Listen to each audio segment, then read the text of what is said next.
Me tocó exponer acerca del Imperio Otomano. Les voy a explicar un poco acerca de la actualidad, de lo que estamos viviendo. Primeramente, para remontarnos un poco atrás y hablar acerca de la historia de cómo fue que llegó a ser la república que hoy en día conocemos, tendríamos que tomar un poco en cuenta lo que mis compañeras ya habían explicado en sus diapositivas anteriores. A finales del siglo XIX y principios del siglo XX, más o menos en 1914, cuando es cuando empieza la Primera Guerra Mundial, el Imperio Otomano entra de lo que llamaremos el Eje. El Eje se enfrentaba contra los aliados. Al término de la Segunda Guerra Mundial, con la victoria de parte de los aliados, se tuvo que firmar un tratado por parte del Imperio Otomano en donde cedía algunas de partes de sus tierras. Esto hizo que el Imperio Otomano se fuera fragmentando en diferentes países, que es lo que conocemos ahora. Sin embargo, a los turcas no les pareció muy bien esta idea. Por eso, más o menos después de la guerra, Mustafa Kemal, que fue el primer presidente turco, inició una revolución para poder abolir ese tratado que ya se había hecho previo a que terminó la Primera Guerra. Después de esto nos pasamos a la actualidad. En 1936 empieza la Segunda Guerra Mundial y Turquía entra del bando de los aliados para esta ocasión. Al término de la Segunda Guerra Mundial, en 1945, Turquía forma parte de la Sociedad de Naciones, lo que después pasaremos a conocer como la ONU, la Organización de las Naciones Unidas.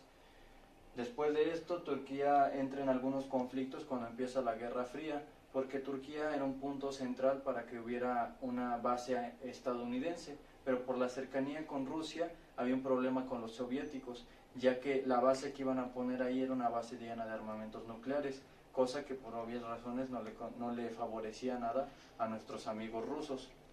Después de varias situaciones, al final se logra construir una base estadounidense. Hablaremos un poco más acerca de su actualidad. Después de esto, en 2016, un poco más de la década que acaba de pasar, o mejor dicho, la que estamos terminando, en 2016 sufre un golpe de Estado. Sin embargo, varios manifestantes turcos salieron a protestar porque ellos querían una democracia. Entonces el golpe de Estado se logra abolir y logra restaurarse ese gobierno que se consideraba demócrata en ese momento. En el ámbito internacional, en 1949, Turquía pasa a ser miembro de la OCDE, después Turquía forma parte de la ONU, bueno, de hecho, eso ya se los comenté, y más recientemente, en 1900, en algunos conflictos cuando empieza la Guerra Fría, porque Turquía era un punto central para que hubiera una base estadounidense, pero por la cercanía con Rusia había un problema con los soviéticos, ya que la base que iban a poner ahí era una base llena de armamentos nucleares, cosa que por obvias razones no le favorecía nada a nuestros amigos rusos. Después de varias situaciones, al final se logra construir una base estadounidense. Hablaremos un poco más acerca de su actualidad.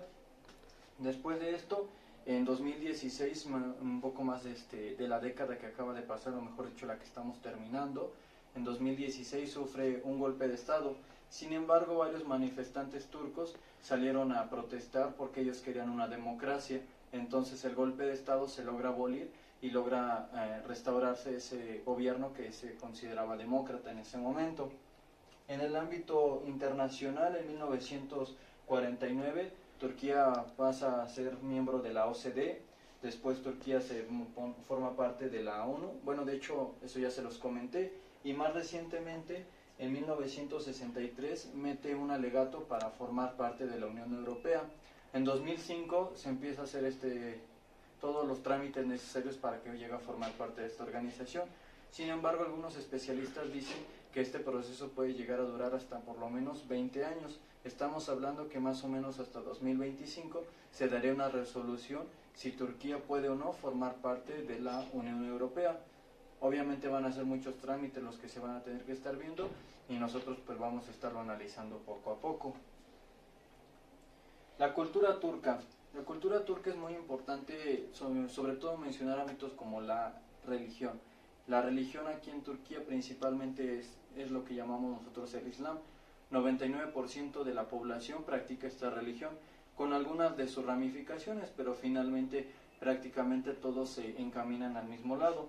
El 1% de la población pertenece a diferentes tipos de religiones, entre ellos podemos mencionar las iglesias ortodoxas, las católicas, judaístas, entre otras religiones cristianas. Tomando un poco más acerca de la cultura en cuanto a su música y literatura, han salido varios cineastas y varios personajes importantes en el ámbito de la música y de la escritura. Muchos de estos cineastas que mencionamos han ganado algunos premios importantes en algunos festivales. Por mencionar algunos, podemos mencionar la obra de Orhan Pamuk, ganador del Premio Nobel de Literatura en 2006. Como les menciono, fue un escritor. Podemos mencionar algunos otros más. Pero con eso nosotros finalizaríamos nuestra exposición. Espero les haya gustado.